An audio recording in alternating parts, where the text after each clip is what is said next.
ही story आहे माझ्या रूममेटची.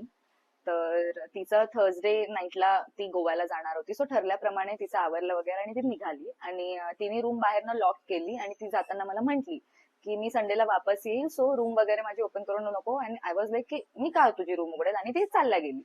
आणि असंही मला माहित आहे की तिचे प्लॅन 1-2 दिवस एक्सटेंड होतातच, तर ती संडेला काही वापस येणार नाही. सो ऍज युजल संडे ती आली नाही, मंडे ट्युजडे ती नाही आली.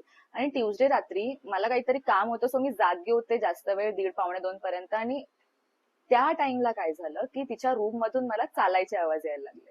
आणि आय वॉज लाईक की कसं पॉसिबल आहे, जर ही आलीच नाहीये तर तिच्या रूम मधून चालायचे आवाज कसे येणार आहे. सो मी ते थॉट्स इग्नोर, म्हणजे ते मला असं वाटलं की मला भास होतोय, सो मी ते थॉट्स इग्नोर करून टाकले. आणि ठीक आहे. सो दुसऱ्या दिवशी परत सेम तेच झालं. मग मी तिला मेसेज केला, नो रिप्लाय. मी तिला कॉल केला, तिचा फोन बंद. आणि दुसऱ्या दिवशी मला ना तिच्या रूम मधून हुंदक्यांचे पण आवाज यायला लागले की ती म्हणजे रडतीये आणि ती म्हणतीये की प्लीज मला बाहेर येऊ दे, आणि ती नॉक करतीये.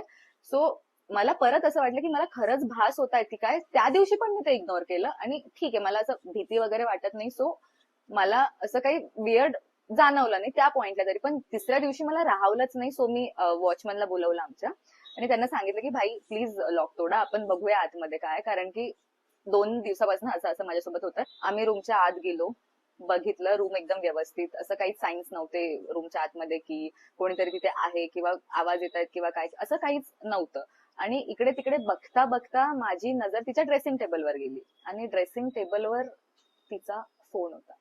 ज्या फोनवर मी 2 दिवसापासून फोन करतेय, मेसेजेस करते, तो फोन तिचा रूम मध्ये होता. आय मीन कसं पॉसिबल आहे, माझ्या समोर जाताना तिच्या हातात फोन होता, तर तो फोन रूम मध्ये कसा आला. ह्या पुढची स्टोरी मी नेक्स्ट पार्ट मध्ये सांगेल. Follow for next part guys. Thank you.